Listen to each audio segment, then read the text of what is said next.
What's happening? Good Thursday to all of you. Thanks for joining me as always. It is very much appreciated. 2 weeks away from the NFL draft. 2 weeks from tonight, the Patriots will be sitting there at pick number 3. In all of this conversation, all of this discussion, all of this talk about who are they going to draft? Is it going to be Maye or Daniels or McCarthy? What is going to happen? All of this will be a memory 2 weeks from tonight. But maybe the Patriots won't end up picking at 3. Now, I have been on team stick and pick. I've talked about this idea of staying where you are and just picking the quarterback. Just pick the quarterback, make it easy on yourself, find that future guy. If you love the quarterback that's there at number 3, that he can be the face of your franchise for the next 10 to 15 years, then you stick and pick, and I am team Drake Maye. I want to put that out there clearly. But there are other options, and we've talked about some of those options. We've talked about trading down. Tom Curran recently, he's written and he has said that it would take a massive quote-unquote booty for the Patriots to move down, which means, hey, man, you got to give us 3 first-round picks aside from the pick swap from 3 to 11 if you're Minnesota. If you want this 3rd pick in the draft, you have to give us as much as you possibly can if you want to move up in this draft. It's going to take an absolute haul for us to say yes. But here's something else. Here's something else that we have to look at. The full Monty. Could the Patriots go the full Monty? What am I talking about? The full Monty is actually the next best option to me, aside from just drafting the quarterback at 3. My number one option is you find the franchise cornerstone, you find that QB1, you draft him, and now you have him for the next 15 years, and we watch him play glorious football after he fully develops. And that man is Drake Maye. That's my number one option. But my number 2 option is the full Monty. Out of all the other options, trading down and just sticking and picking at 11 or wherever you trade down to, it is ahead of drafting an offensive tackle at 3 or a wide receiver at 3. Let me explain the full Monty. Arizona Cardinals GM Monty Ossenfort pulled this off last year in the draft. And I find it very intriguing, interesting, fascinating that when we look at the Arizona Cardinals and their position, what they did last year could mirror what the Patriots end up doing this year if they decide not to draft a quarterback. Let's look back at last year's draft. The Cardinals had the 3rd pick in the draft. As we know, the Patriots have the 3rd pick in the draft. The Cardinals started their draft night by trading the 3rd pick in a 4th-round pick, that's pick 105, to the Houston Texans. The Houston Texans traded Arizona the 12th pick, the number 33 pick, and 1st and 3rd round picks in 2024. So let's look at the comparison between that trade and what the Patriots could pull off. The Patriots, they could trade the 3rd pick in the draft and their 2024 5th round pick, which is 137. And I use the Rich Hill chart, the Rich Hill trade chart. So the Patriots could trade 3 and 137 and get back 11, 23, 108, which is the 4th round pick, and the Vikings 2025 1st round pick. So I want to say that again. If the Patriots went full Monty, which is to trade down and then trade back up, 2 trades, 2 big trades during draft night, they have the ammo to do it, and they have the perfect example to utilize, to compare, and say, this is how we feel. That's what we need. And we feel that way because that's what Arizona did last year. The Cardinals traded 3 and 105. Houston traded 12, 33, a 1st and a 3rd in the next year's draft, which is this year's draft.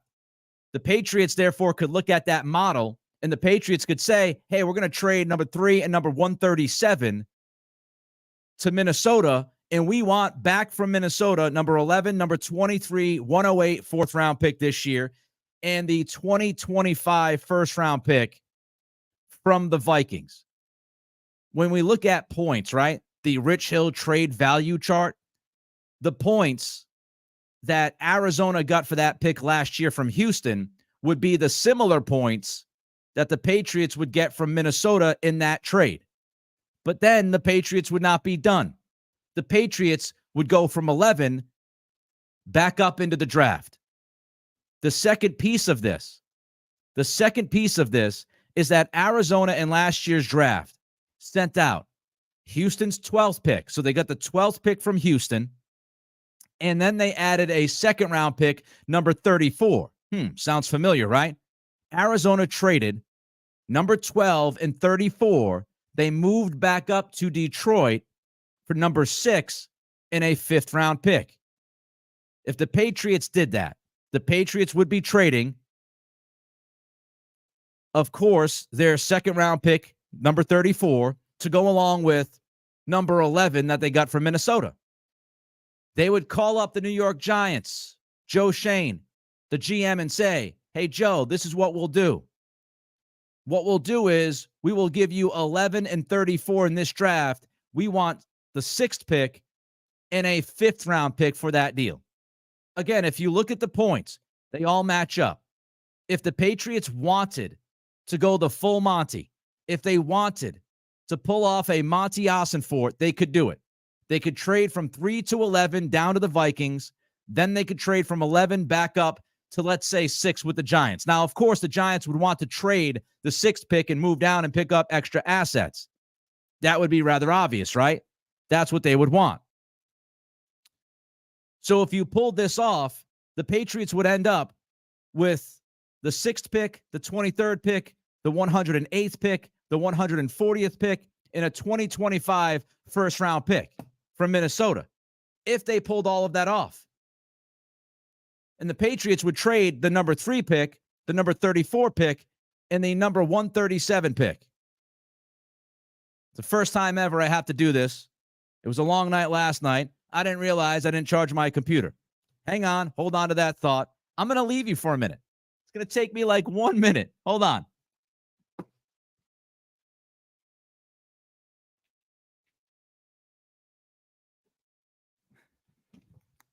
Here I am. It's live, baby. We're live. Some things happen. So again, if the Patriots wanted to do the full Monty, if they wanted to pull off the Monty Ossenfort, move down, move back up, they have the ammo to do it.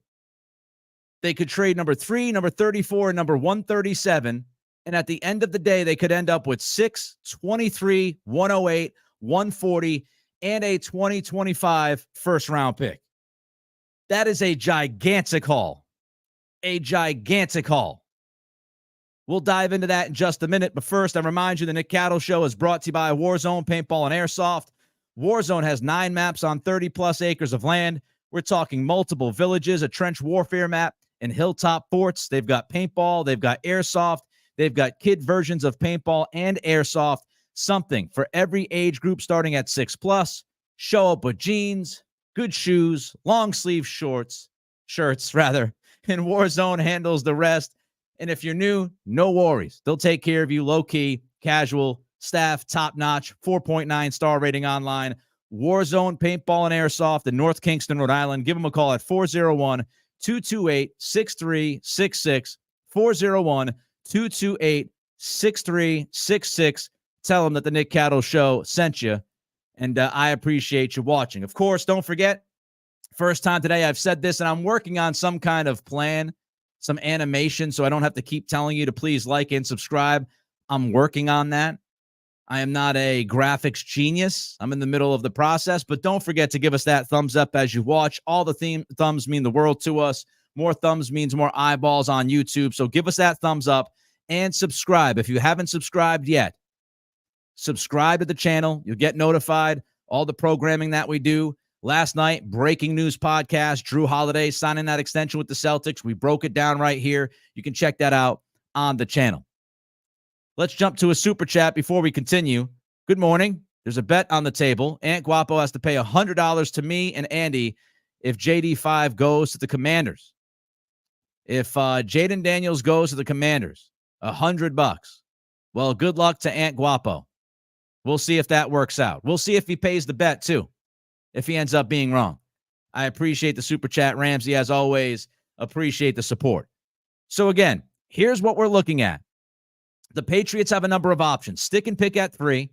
They can trade down, or they can try to pull off the full Monty Ossenfort trick from last year with the Arizona Cardinals and trade down and then trade back up. If they traded down and then back up, man, oh man, would that be big time? Again, it would look like this. If you compared the Arizona trades from last year to this year's draft, it would look like this. The Patriots would trade the number 3 pick, number 34, and number 137, and they would end up getting back by trading with Minnesota and the New York Giants in separate deals, number 6, number 23, number 108, number 140, and a 2025 first-round pick. That is a freaking haul. As a matter of fact, the full Monty is pretty tough to turn down. If you told me that the Patriots could pull off those 2 separate deals on draft night, end up with the 6th pick to go along with everything else I just mentioned, that's really, really difficult to walk away from. You have to absolutely freaking love the quarterback. You have to believe that that quarterback is not only a QB1, a franchise guy, but you would have to believe that that quarterback could be a top 8 quarterback in the league. That's what you would have to believe. Because let's just go through the scenario. Let's say the Patriots were able to pull off the Ossenfort, and they were able to get those picks I just mentioned. Sitting at 6, you could draft Joe Alt. Now, maybe you could even draft J.J. McCarthy, depending if he goes in the top 4 or not. But you could draft Joe Alt at 6 if it's not a quarterback. You could come back at number 23, and you could draft either Amarius Mims or A.D. Mitchell. Then you come back at number 68, and you can draft a tackle or a wide receiver. After doing that, say if it was Joe Alt at 6, A.D. Mitchell at 23, and Jalen McMillan at 68. Let's just have that be the hypothetical. Those 3 picks, Alt, Mitchell, McMillan. You still have number 103, number 108, number 140, and a 2025 first-round pick. That's a lot of things that you have to work with, a lot of assets that you have to work with. I'll say it again. I am a stick-and-pick guy at 3. That's my number 1 option. I want Drake Maye. I'm cooling off a little bit on Jaden Daniels, and I would not be excited with J.J. McCarthy at 3. That's my personal opinion. All of it is subjective. I would stick and pick. But if you don't love that quarterback, if you're thinking about trading, we've just consistently talked about trading down. And I think the option, the number 1 option beyond sticking and picking that quarterback at 3, the number 1 option for me is to go the full Monty to pull off the Monty Ossenfort. Because that way you don't slide down out of the outside of the top 10, right? You don't slide down to 11 or 12 or 13. You don't do that. You trade back up into the top 6 or 7. So that still gives you a shot at maybe the first tackle off the board. One of the first wide receivers off the board if you want to go that route. I would go tackle. And you pick up a bunch of additional assets. And you still have 103, 108, 140, a 2025 first-round pick, which means you could always take a quarterback with one of those picks, or you could combine picks and move up and draft a quarterback if you like a Spencer Rattler, for example. You have all of these different options. So if you don't love the quarterback at 3, if the Patriots are not drafting a quarterback at 3, pulling off the Monty Ossenfort, the trade down and then trade up, I think is the best option. Because it still gives you a top 10 pick, hopefully top 6 pick, like Arizona got last year. They got 6 from Detroit. It could give you a top 6 pick. And you still have 23 later in the first round, and you start stacking talent. Now, here are some pros. I'll get to the pros in a minute. And there's a con, a huge con, going full Monty. But first, let's slide in a super chat from Vitalix. Breer compared the projection of JJ to Goff and that the Rams moved off him thinking they couldn't win at the highest level with him, but he's still objectively a good quarterback. Who would be your NFL quarterback comp? I've heard Alex Smith. Alex Smith is a guy that's used an awful lot when we talk about JJ McCarthy. Goff is a pretty good one, but I think McCarthy is a little bit quicker and moves in the pocket a little bit better than Jared Goff does. You know, he's not going to be spectacular, at least to me, and maybe I'll end up being wrong. But, you know, McCarthy does certain things well. It's just we haven't seen it consistently. And he played for a team at Michigan that was always up, that was always winning. I think it was 7 games this year that McCarthy did not have to play in the fourth quarter. His offensive line was really good. He hardly ever faced pressure. So that's not a shot at McCarthy. It's just when you watched McCarthy play at college, he played for the best team. He played behind one of the best offensive lines when we talk about these quarterbacks that are going to get drafted. He played with good talent, had a great running game, and had the best head coach and quarterback mentor in Jim Harbaugh. So everything was set up for J.J. McCarthy to succeed. It doesn't mean that McCarthy can't be good at the NFL level. It doesn't mean that he'll end up being, maybe the second best quarterback in this class. Shoot, who knows? He could end up being the best quarterback in this class. I don't think he does. But when you're looking at these quarterbacks and you're evaluating these guys, McCarthy had the best set of circumstances when it comes to, coaching staff, overall team, offensive line. Penix had it pretty well, out in Washington, too. He had a really good offensive line, hardly ever faced pressure, had a Dunze, McMillan, and Polk at wide receiver. So I do think that matters. It doesn't mean he's going to fail. It just means that he was set up to succeed at a higher level at the collegiate game versus some of these other guys. Drake Maye was facing pressure. UNC did not have nearly as good of an offensive line as Michigan or Washington. They just didn't have that kind of offensive line. Another thing is, McCarthy, when you look at it, he had some inconsistencies as well. A lot of people would tell you he throws at one speed. He throws the football at one speed, and that's it. At times, he airmails guys, just like Drake Maye does. As I've said before, and I'll say it again for the next 2 weeks before we get to draft night, everybody has flaws. Every quarterback we talk about, you can criticize. You can find some hole in their game. You can question whether or not they're going to succeed because of that hole. We can talk about Drake Maye's footwork, mechanics, the fact that he's erratic, right? The inaccuracies at times. We could talk about all of that. We could talk about Jaden Daniels and how he runs too much. He doesn't get down. He doesn't get out of bounds. He puts himself in harm's way constantly. Has the questionable frame. Does not have as strong of an arm as Drake Maye. We could talk about Caleb Williams, who is always trying to survive in the pocket, trying to extend plays, trying to do way too much at times. Has been a turnover machine. Michael Penix has the 2 ACL tears, the 2 significant shoulder issues, the fact he doesn't throw the football in the middle of the field consistently well. All the support he had around him. Every guy we can do this to. So instead of looking at, all of just the criticisms, I look at the ceiling and what this guy does well and what his elite traits are. So if you want to use Alex Smith Vitalix as a comparison, some would disagree with that because of what McCarthy ran at Michigan versus what Smith ran at Utah. But of that ilk, of that tier of quarterback, good quarterback, starting quarterback, no doubt, at the NFL level, but can he raise his game? Can he raise his team if he needs to? Can he be that jump on my back, fellas? He's made throws. I know a lot of people this week have been showing Ohio State clips. They just found the Ohio State game. I watched the Ohio State game live.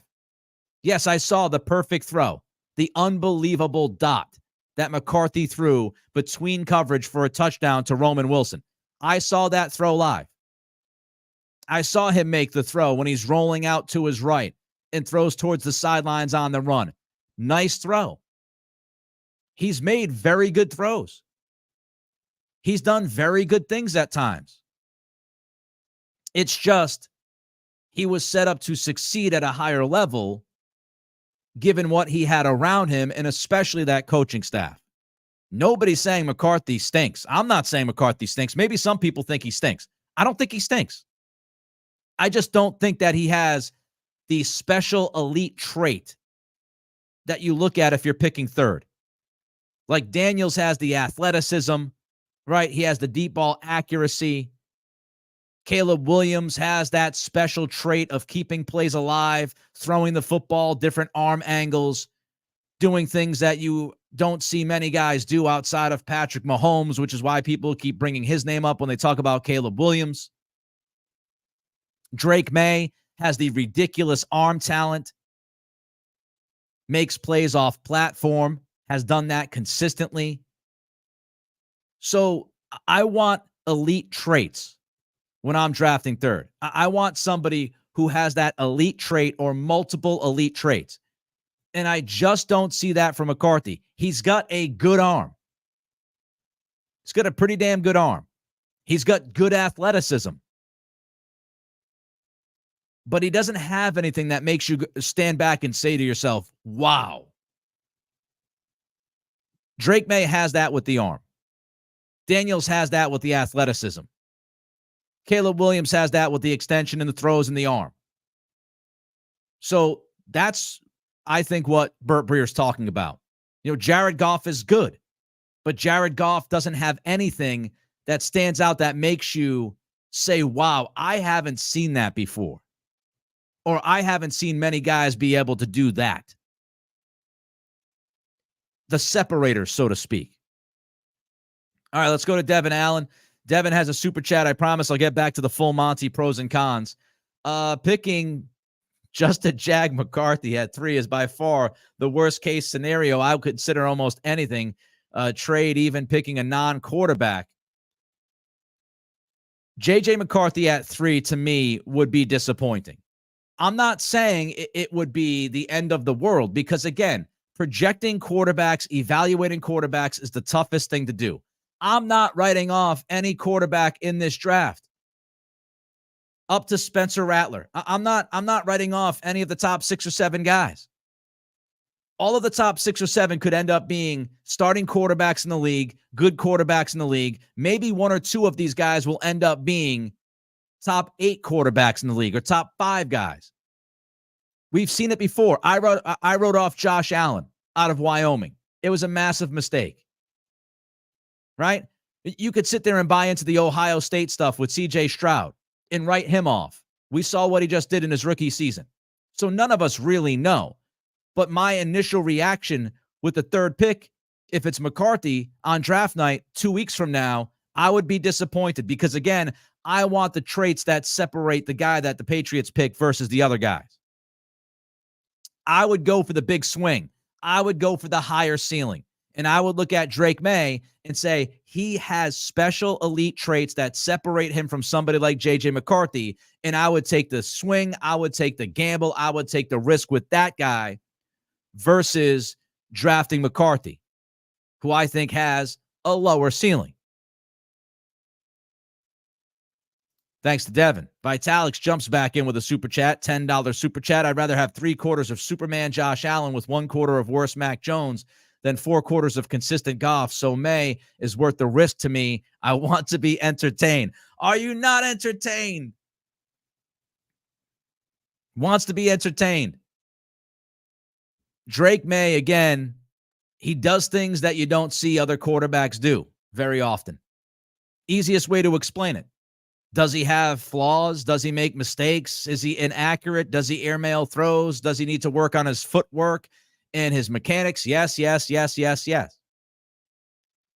But then he'll have a handful of throws in a game that you say to yourself, there's not many other humans that can do what he just did. And if you can iron out some of those flaws, and I talked about this on Wednesday night on the Patreon exclusive, right? Last night, had a Patreon exclusive podcast. I do it once a week. I talked about Maye's mechanics, and we got into those details. If you feel like you can fix those mechanics, if they're not major issues or major flaws, then you look at what that guy does versus what other guys do, and you say to yourself, man, if we can build that base, if we can improve the fundamentals, if we can iron out some of those rough edges, we're going to be in a really good spot, because that guy can do some special things. The Separators, IV_213 with the super chat. Thank you. $5 super chat. Report this morning about T. Higgins makes it sound like the Bengals have no leverage now. With that being said, what will it cost to get him? I didn't see the report that you're talking about. I'll pull it up. I didn't see what report that you are referencing. Try to pull it up, see if I can find anything. If you can tell me exactly what report you're referencing. I see something from Sports Illustrated saying that T. Higgins defends his agent on social media. If that's what we're talking about. I mean, I think I said this yesterday. You know, I believe once you get to draft night, the leverage on Cincy's side isn't good.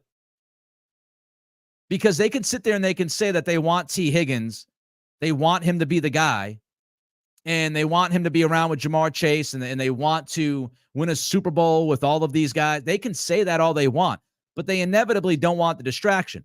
And if Higgins is going to be a distraction, if he's going to be a malcontent, then that's a huge risk to the locker room. It's a huge risk to this upcoming season with Cincy. And do you really want to keep that guy? Do you want him hanging around if he's bringing bad vibes? If he's crying and complaining to Joe Burrow or the team? You know, this isn't fantasy football. Keeping T. Higgins on the Bengals for this year is what's best for the product on the field and best for Joe Burrow. But these are human beings with emotions and agendas.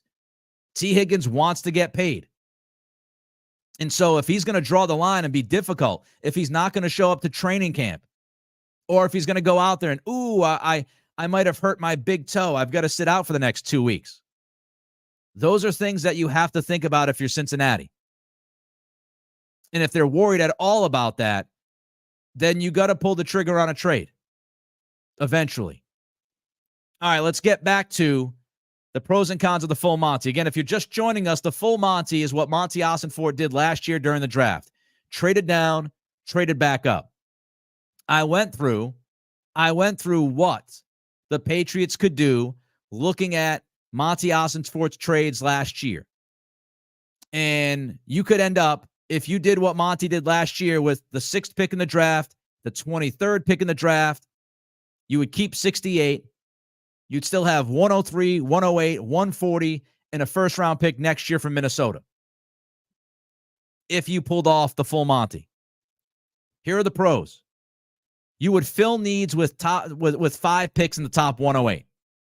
You would have 5 picks in the top 108 picks to address needs.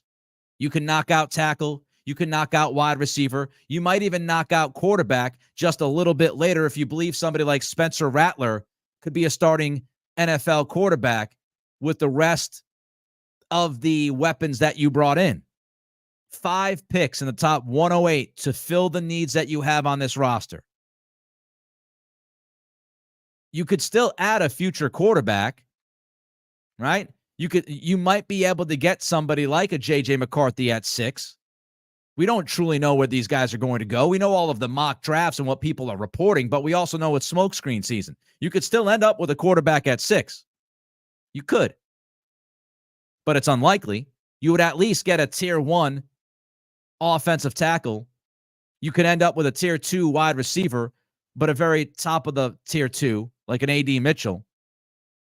You also had a first-round pick next year, which gives you options in next year's draft. You can trade up, you can trade down, you can do different things. So it would give you options. You also have more options to move around in the 3rd and 4th rounds because You're sitting at 103, 108, 140, and you have a future first that you can use to move up, move down, manipulate the board even more as you continue with this year's draft. So it just gives you a boatload of options to work the board in a way that gets you the most bang for the buck. So there's a lot of good things coming out of the Monty, right? The full Monty. And that's why, to me, it is my second option. My number one option remains drafting Drake Maye at 3. That's what I want. I want Maye to be the future quarterback of this franchise next 10 to 15 years. I am a Drake Maye guy. Okay, that's what I want. But if Maye is not there, the Patriots aren't in love with who's there at 3, to me, the next best option is to trade down to Minnesota, get some picks, trade back up into the top 6 or 7. Maybe you make a trade with the Tennessee Titans. Maybe you make a trade with the New York Giants. Maybe you trade to 8 with the Atlanta Falcons. But you trade back up into the top 10, so you still land one of those blue chip offensive prospects, either at tackle or receiver, and you accumulate more picks. That's what I would do. That would be my second option. Again, if you're just joining us, the full Monty, you would trade number 3, and this is using the Rich Hill trade chart. You would trade 3, 34, and 137. You'd end up with 6, 23, 108, 140, and a first-round pick next year for Minnesota. Here's the one con, and it's a huge con. And by the way, only the second time I've asked this. Please take a second of your time to give us that thumbs up. Supports the program, expands our reach through YouTube. That's how we beat the algorithm. Give us that thumbs up. Don't forget to subscribe. We're about 20 away from the 3,000 goal we wanted to hit on Monday. So give us that thumbs up. Subscribe if you like what we do here. And if you're listening on Spotify, Apple Pods, rate and review. I see the comments there. I publish them when I see them. I appreciate all of that as well. So like, subscribe, rate, and review. Here's the one huge con. One huge con. If you don't end up getting a quarterback at number 6, the biggest long-term question about your franchise at the most critical position remains. You can walk away with all of these picks. You walk away with all of these picks, right? If that's what you do, you pull the trigger. Say Elliott Wolf doesn't love the quarterback at 3, pulls the trigger, moves down, moves back up. You have all of those picks, and you could fill a lot of those holes on your roster with talent, with some really good young talent. But you still don't have the answer at the most pivotal position. And that, to me, is why I am a Drake Maye stick and pick at 3 guy. Drake Maye is there. I am running the card up to the podium. I'm running it up to the NFL table. That's what I'm doing. Because I still believe, and I believe this from day one, people still ask the question, oh, would you rather build the team around the quarterback or start with the quarterback? There is no substitute for having a top-notch quarterback. There is no substitute for a quarterback that's considered top 7, top 8 in the league. Top 7, top 8 quarterback in the league gets more out of the talent. And you need one of those guys. You need one of those guys if you want to consistently contend. Consistently contend.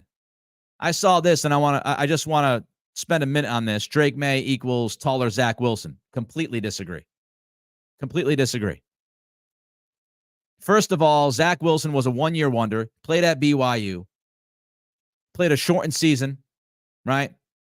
Played a shortened season, I believe. Also, he wasn't making changes at the line of scrimmage. Drake Maye makes changes at the line of scrimmage. He was given that responsibility. Drake Maye, his 2022, his film is better than anything you'd see from Zach Wilson. So to me, the Zach Wilson thing is it's just not right. Zach Wilson didn't show the ability to consistently read coverage, read pre-snap, read post-snap. Didn't have the frame. I know you said taller, but he's also, 230? Zach Wilson didn't have that kind of frame. So I disagree. I disagree with looking at the Drake Maye, Zach Wilson thing. I disagree with it. All right.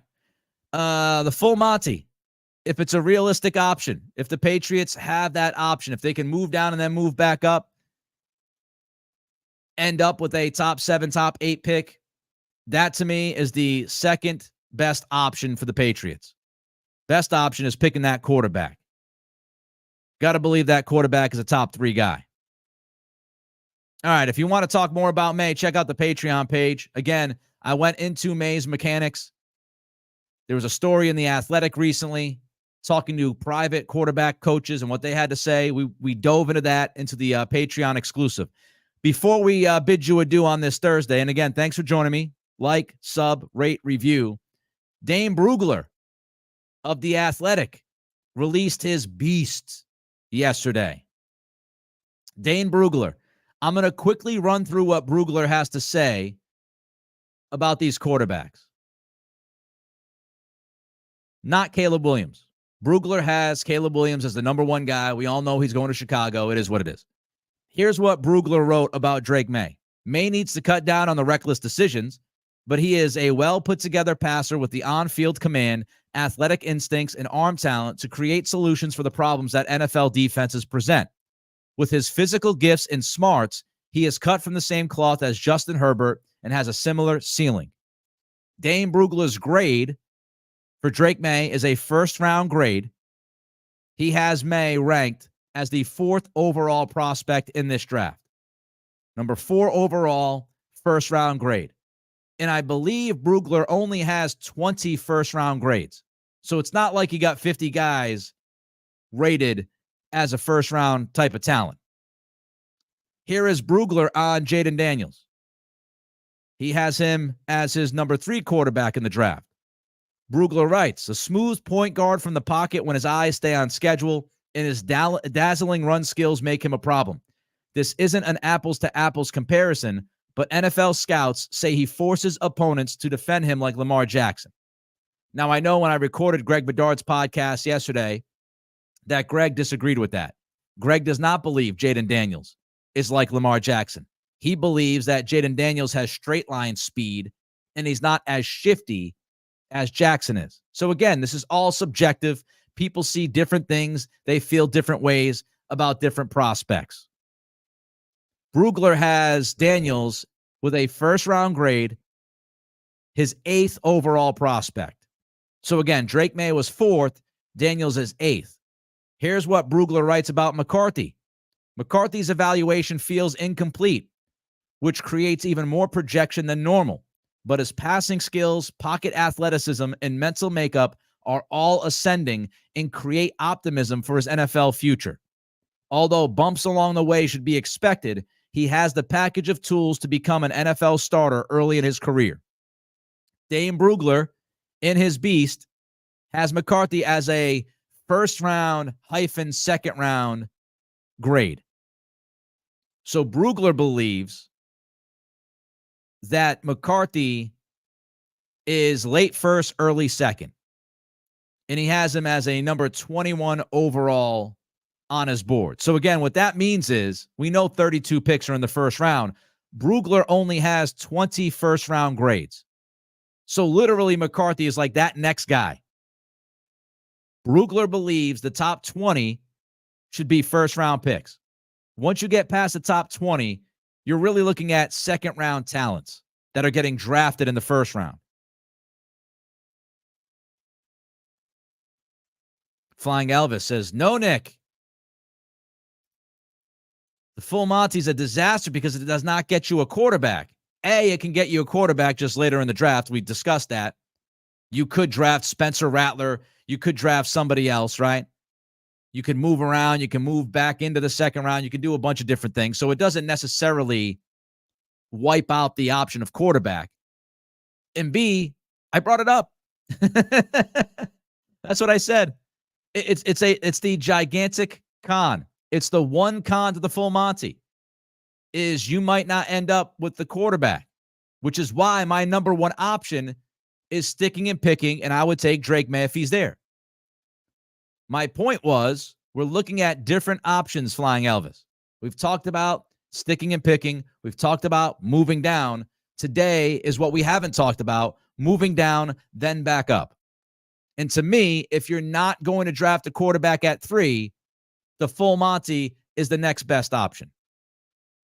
All right, let's go to Brugler on Bo Nix. He actually has Bo Nix ranked ahead of Michael Penix. Has Nix as his 5th quarterback. Says Nix gets in trouble when he plays loose with his technique and his eyes speed up on him, but he understands where to go with the football, and his scrambling can give defenses fits. He has the tools to become a middle-of-the-road starter. Brugler has Bo Nix as his 44th overall prospect. The grade on him is 2nd/3rd round. And finally, actually not finally, we got 2 more. Brugler on Michael Penix. Brugler has Penix as his 6th-ranked quarterback. He writes Penix is inconsistent in several key areas: mechanics, anticipation, pressure reaction. But his arm confidence and willingness to attack every square inch of the field can be a productive formula in the right situation. His mental toughness will be a strong selling point in NFL draft rooms. Brugler has Michael Penix as the 52nd overall prospect on his board with a 2nd/3rd round grade. And then we'll wrap it up with Spencer Rattler. Again, don't forget to give us those likes. More thumbs means more eyeballs.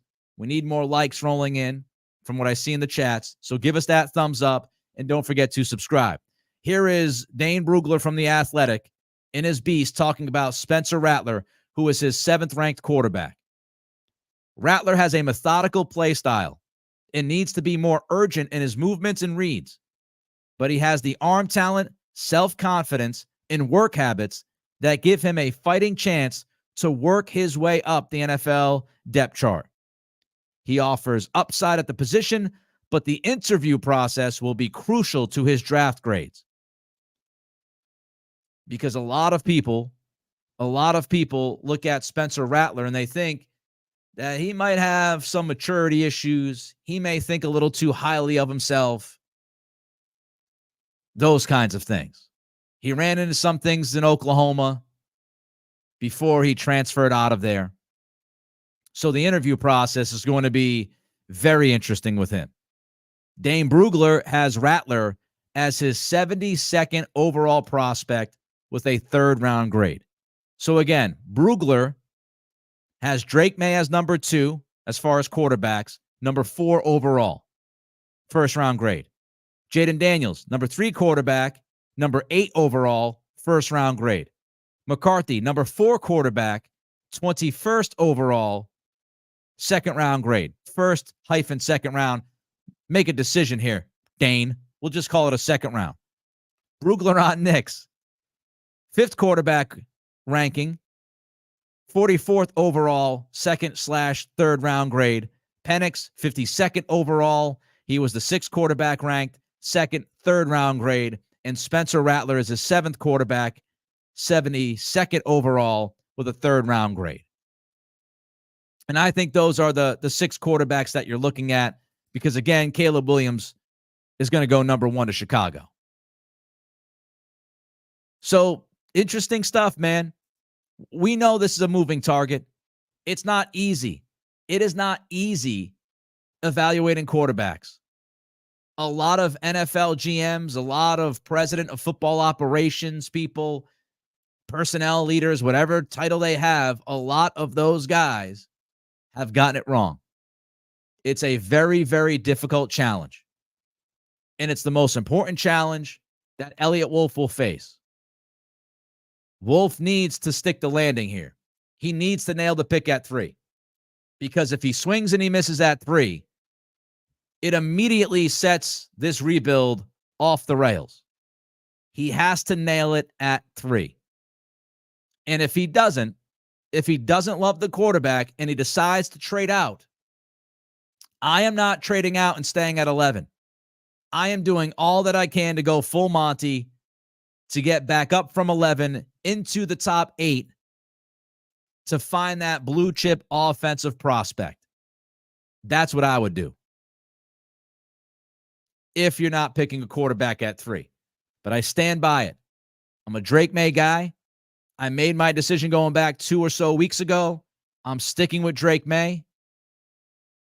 If he's there at 3, I'm pulling the trigger with absolutely zero hesitation.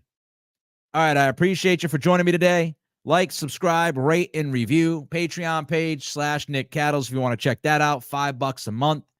If something big breaks like Drew Holiday extension last night, we'll be all over it. If not, back tomorrow for the Friday edition, 11 a.m. sharp right here on YouTube. Until then, it's the Nick Cattles Show.